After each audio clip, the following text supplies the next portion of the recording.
E sobre essa dança das cadeiras, Thaís, nos ministérios, também vamos falar de outros assuntos, porque ele entende de tudo. O ex-ministro Ciro Gomes conversa com a gente agora. Ex-ministro, ou vou chamar de ministro, né, que é mais simples. Muito boa tarde ao senhor, muito obrigado por nos atender. Boa tarde, Nelson. Boa tarde, Thaís. Boa tarde a todos os assinantes da nossa Band News. Eu queria começar com o senhor exatamente sobre essa questão da dança das cadeiras, esse toma lá da cá. Eu só me permitiam só me alongar um pouquinho.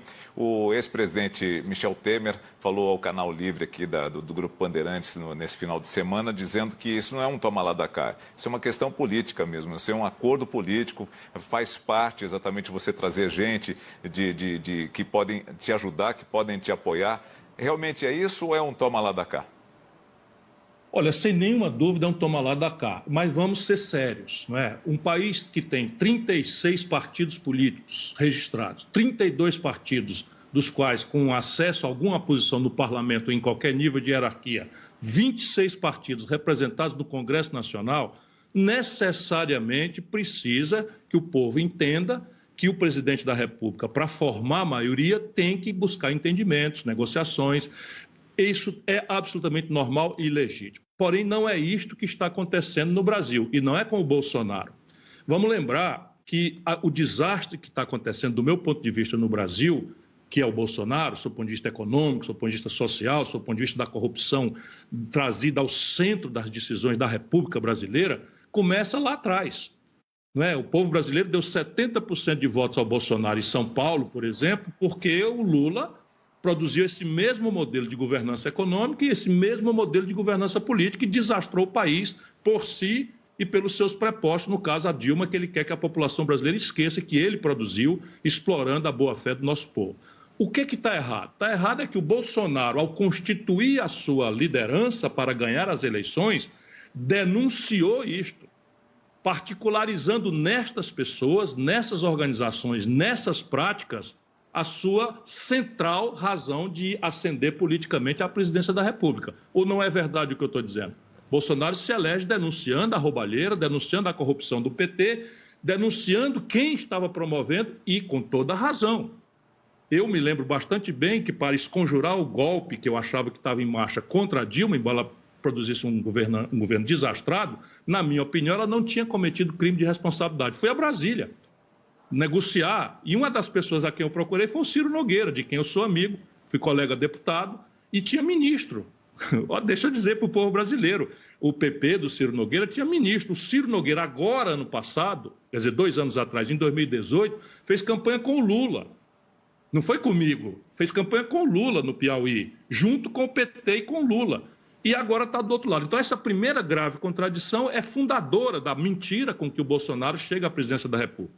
Mas isso não é o mais grave. O mais grave são 2 outros argumentos. Primeiro, fazer aliança para quê?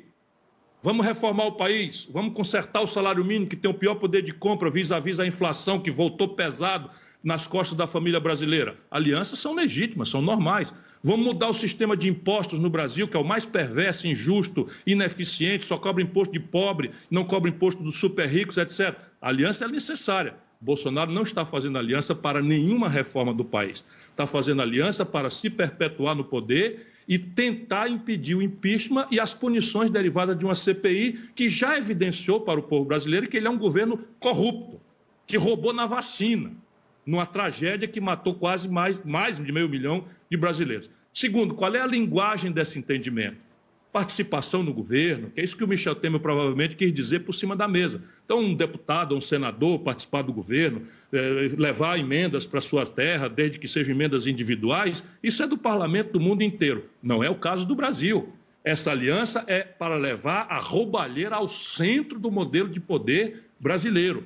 E esta é a tragédia, porque não dá certo. O Ciro Nogueira vai ser predado pelo Bolsonaro. Por quê? Porque o Ciro Nogueira é um político exitoso no Piauí, ganhou uma eleição majoritária, se prestava a ser um governador, um candidato competitivo ao governo do Estado. E no Piauí o Bolsonaro tem 78% de rejeição. Portanto, o Ciro Nogueira está trocando o curto prazo desse pragmatismo, não é? Infelizmente, que contemporiza com todo tipo de distorção e roubalheira para abrir mão de uma candidatura, enfim, ou de um futuro brilhante. Acho que trocar general incompetente e corrupto por um senador, não é, experiente, ganha o Bolsonaro, mas perde muito o Ciro Nogueira e o Brasil. Eu queria falar exatamente sobre essa questão de alianças, né? Porque muito se falou desse cenário, o senhor já fez um desenho, né, do cenário até agora, já citou Lula, já citou o presidente Bolsonaro, e essa polarização que se desenha para 22. Eu sei que a gente está ainda num caminho, mas é inevitável. Tudo isso está acontecendo porque em 2022 nós temos eleição, né? E essas peças estão sendo movidas já com essa cabeça, apesar de muitos dizerem que não. O senhor já foi desenhado aí também como uma figura estratégica nesse tabuleiro, principalmente no que diz respeito à tal terceira via. A gente conversava bastante sobre isso, da nova política na eleição anterior, agora dessa terceira via. Já se especulou uma parceria com Guilherme Boulos, já se especulou, inclusive, uma chapa ali, Lula-Ciro Gomes. Eu queria saber como é que o senhor se enxerga nesse cenário de 22. Olha, eu pretendo oferecer ao povo brasileiro uma alternativa ao modelo de desenvolvimento econômico que está destruindo a condição de produzir e trabalhar no Brasil, eu sustento isso com números muito irrespondíveis, e um modelo de governança política. Vamos começar pela economia. Veja, o Brasil tem hoje 40 milhões de pessoas empurradas para a informalidade, a maior quantidade de brasileiros empurrados para viver de bico, sem nenhuma proteção, sequer do salário mínimo, ou do 13º salário, ou de acidente de trabalho, ou de hora extra, nada. Nunca tivemos tantos brasileiros precarizados no trabalho. A quantidade de desemprego aberto no Brasil também é a maior da história, 14 milhões e 800 mil brasileiros. A quantidade de desalentados, que são os brasileiros que desistiram de procurar emprego, também por números oficiais do IBGE, é o maior da história, 6 milhões de pessoas. A tragédia no crédito popular também não tem precedente. 63 milhões e 700 mil famílias brasileiras estão humilhadas com seu nome no SPC, dos quais milhões de estudantes que caíram no conto do FIES. Dinheiro público tirado do governo, entregue para conglomerados privados de educação maiores do mundo, com dinheiro público, ficando o estudante micado no começo da vida. 6 milhões de empresas estão com o nome no Serasa, que é a antecedência do colapso, ou da falência. Então, veja, sob o ponto de vista econômico, o Bolsonaro tem agravado tudo isso, mas quem produziu essa crise foi o PT, foi o Lula. Isso é uma memória que o povo brasileiro vai recuperar no debate real que vai começar a acontecer, que nós estamos há 15 meses da eleição. Né? Segundo, a governança política. Raciocinemos juntos, povo brasileiro, assinante da Band News. O Fernando Henrique praticou esse modelo, esse Barros, que é suspeito de roubalheira nas vacinas, no Ministério da Saúde, era líder do governo Fernando Henrique, que é profundamente diferente, do ponto de vista de pessoa e de valores, da excrescência moral e política que o Bolsonaro representa. Mas é o líder do governo Bolsonaro. O líder do governo Fernando Henrique é o mesmo homem, líder do governo Bolsonaro, foi ministro da Saúde do Temer, foi vice-líder do Lula e vice-líder da Dilma. O PSDB nunca mais ganhou uma eleição nacional do desastre do Fernando Henrique para cá. O Collor, que governou com essa gente, foi impedido. O Lula foi bater na cadeia, que governou com essa gente. Loteou a Petrobras. Não dá para fazer de conta que isso não aconteceu. Não é? O Sérgio Machado devolveu milhões de reais. O Palocci devolveu 100 milhões de reais. Era braço direito do Lula. Fazer de conta que isso não aconteceu é insultar a inteligência, mais do que isso, o sofrimento do povo brasileiro. Portanto, o modelo de governança política no Brasil, que parece pragmático no curto prazo, está aí a opinião do Michel Temer, que não teve condição de se disputar a reeleição, a Dilma foi impedida, é um governo certo de fracasso, como o Bolsonaro, que está se desmoralizando. Portanto, a tarefa agora não é resolver a tragédia do presente com um back to the past, uma saudade de um passado místico, mentiroso, que nunca entendeu que um povo tinha direito a picanha e cerveja, como a picaretagem demagógica do Lula. A tarefa é compreender que o Brasil tem um problema, que é mudar o modelo econômico e mudar o modelo de governança política, que é uma tarefa extremamente difícil, que exige experiência, maturidade política, capacidade de dialogar com a população, trocando o deixa que eu chuto do populismo por uma conversa sobre projeto, né? Compreender com as ideias concretas o que está acontecendo, estimular o debate de um futuro diferente para o Brasil. Professor, doutor Ciro Gomes, eu queria tocar agora no senhor um detalhe, né? Foi bom a Thaís puxar esse assunto da terceira via. O senhor é sempre um nome que está na boca da população. Não há como negar isso. Sempre que uma eleição aparece, sempre se fala no nome de Ciro Gomes. E aí, na hora H, o nome de Ciro Gomes fica no caminho.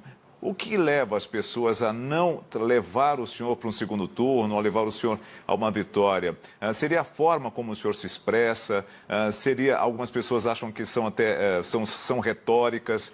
Como o senhor identifica esse problema para tentar resolver agora e, quem sabe, mesmo ser uma terceira via?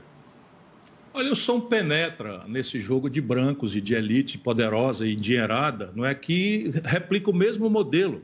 Eu digo que as pessoas são diferentes, o Fernando Henrique tem uma dignidade pessoal infinitamente mais respeitável do que a indignidade que o Bolsonaro representa. O Lula é um democrata, portanto é uma pessoa completamente diferente do Bolsonaro. Porém, o meu companheiro Nelson, o grande jornalista Nelson, né, companheiro do partido, eles replicam o mesmo modelo. Câmbio flutuante, superávit primário, meta de inflação foi inventado pelo Fernando Henrique numa madrugada.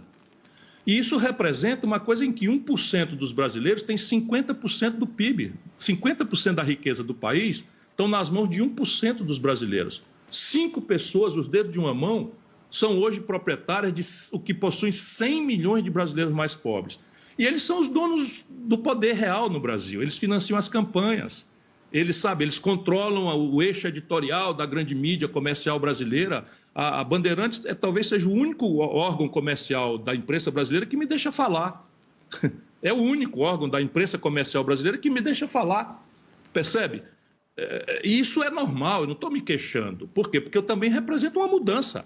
Eu vou mudar o eixo de interesses prevalentes no Brasil se um dia eu merecer a confiança da maioria do povo brasileiro a quem eu dei minha vida. Podem dizer o que quiser da minha retórica, eu costumo falar com franqueza o que eu penso, mas já tenho 63 anos de idade, já sou capaz também de compreender que às vezes uma frase mais forte assusta mais do que convence. Ok, está tudo certo. Mas de um lado não vou vender a alma para ser presidente do Brasil e de outro lado eu não quero que as pessoas casem comigo pelos meus atributos pessoais. Eu quero que as pessoas me ajudem a construir uma ideia nova, um projeto novo, que entenda o problema brasileiro e estabeleça as pistas de um novo projeto nacional para nosso país. Vou propor um desafio, só a favor ou contra aqui para a gente encerrar a nossa entrevista. Voto impresso. Olha, essa discussão foi fragilizada pelo Bolsonaro, mas o mundo inteiro garante redundância no sistema de apuração eleitoral. O mundo inteiro. E nós do PDT temos história nisso. Agora não dá mais para confundir, porque o Bolsonaro destruiu a tese. E não é uma tese de volta à cédula, é uma tese de uma urna de segunda geração, em que a redundância garanta que a urna é boa, como eu sei que é, confiável, como eu sei que é, mas para quem tiver dúvida e desconfiança, é possível ter uma redundância que demonstre a fidelidade da urna. Vota agora aquela questão do semipresidencialismo, também a favor ou contra? Contra radicalmente. Isso daí é uma jabuticaba para tirar o povo da jogada. E para fechar, essas possibilidades que estão ali agora voltaram à análise, o vice-presidente da Câmara falando sobre a possibilidade de um impeachment, que ele quer ter mais informação sobre esses processos que até agora seguem ali sem essa revisão por parte do presidente da Câmara. O senhor acha que precisa de uma análise mais veemente, sim ou não? Eu estou, inclusive, no Supremo Tribunal Federal reclamando esse arbítrio do presidente da Câmara sentar em cima e, sem justificar que sim ou que não dar processamento. Isso é uma disfunção institucional. E veja, impeachment, Thaís, não é remédio para governo ruim, que a gente não gosta. Impeachment é a única punição que se atribui no presidencialismo pelo cometimento doloso, ou seja, de caso pensado, de crime de responsabilidade pelo presidente da República. E o Bolsonaro é um criminoso quanto mais. Eu assinei 3 pedidos de impeachment. Ciro Gomes, muito obrigado mais uma vez por nos atender aqui no Band News. Sempre muito bom conversar com o senhor. E espero vê-lo, já que o senhor falou que o Grupo Bandeirantes lhe dá a oportunidade de falar. Conte com a gente sempre. Assim que tiver oportunidade, aqui as portas estão abertas, os microfones também. Um abraço, boa tarde. Muito obrigado, Nelson. Thaís, se cuida. Um abraço, senhor.